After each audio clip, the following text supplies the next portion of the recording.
Hello les filles, on se retrouve aujourd'hui pour une manicure en 3D et en fleurs bicolores.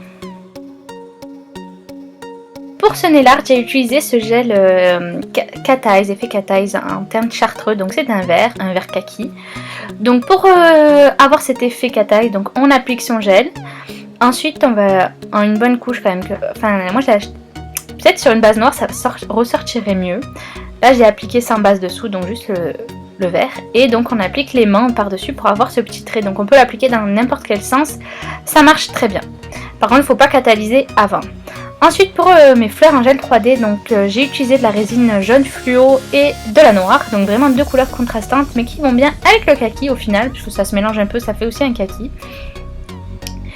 Et donc du coup je prends d'abord je trempe mon pinceau donc dans le monomère évidemment, et ensuite dans la résine jaune, puis un petit peu dans la noire, et je vais venir faire donc des petites boules que je vais venir appliquer sur mon doigt. Je vais faire des pétales, faire des fleurs en fait avec 5 pétales, à peu près 4 ou 5 pétales, voilà, ça dépend de la taille de mes boules, de ce que j'étais en train de faire, voilà. Vous voyez sur le premier doigt que j'ai fait, elles sont beaucoup plus petites. Après ça dépend, c'était le premier doigt que j'ai fait, elles n'étaient pas super bien réussies, et là vous voyez c'est beaucoup mieux. C'était un peu l'entraînement qui revenait, enfin la technique qui revenait, parce que ça faisait longtemps que j'en avais pas fait de la 3D. J'en fais pas beaucoup non plus, mais je trouvais ça super sympa à refaire, et puis surtout de faire un peu en bicolore, voilà, comme ça. Donc une fois que vous avez fait vos pétales et vos fleurs, en fait, au centre vous allez mettre de la résine transparente cette fois pour venir coller un stud, en l'occurrence un stud néon, jaune néon, hein. Et voilà, pour faire un peu le centre de la fleur, vraiment que ça ressorte. Donc je vous montre aussi sur ma mauvaise main, parce que c'est toujours intéressant je trouve de voir, parce qu'on voit souvent les filles elles font leur main qui est super facile. Mais finalement j'ai presque mieux réussi sur ma mauvaise main que sur ma main habituelle. Enfin bref, voilà, c'est la même méthode. Donc je vous ai mis un peu plus rapide, pour que ce soit plus rapide. Donc on fait la même chose, je fais une pétale, j'appuie, je vais venir un peu la creuser au centre pour faire comme un croissant s'il faut.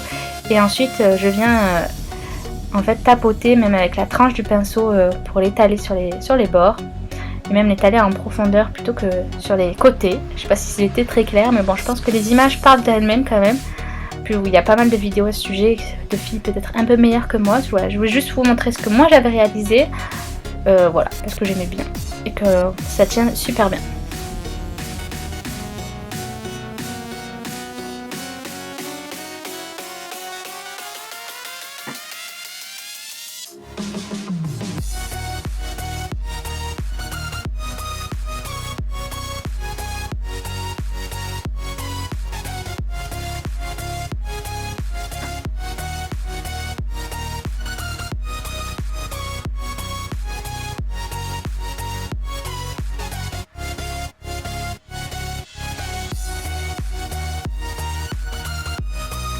Bien sûr, vous pouvez réaliser plusieurs feuilles et fleurs par doigt.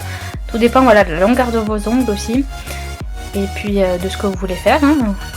Vous pouvez faire tout le doigt, juste un bord, juste en haut, juste en bas. Voilà, c'est à vous de voir. C'est vrai que moi j'avais pas trop pensé, mais il faut réfléchir un peu avant à la disposition de vos fleurs avant de vous lancer dans la résine pour voilà, faire des petites pétales avant, après. Enfin bref. Voilà le résultat une fois terminé. J'espère que ce petit tuto vous aura plu. N'hésitez pas à poser vos questions, je serai ravie d'essayer d'y répondre au mieux. Je vous fais bien sûr plein de bisous et puis à bientôt pour une prochaine vidéo. Ciao ciao.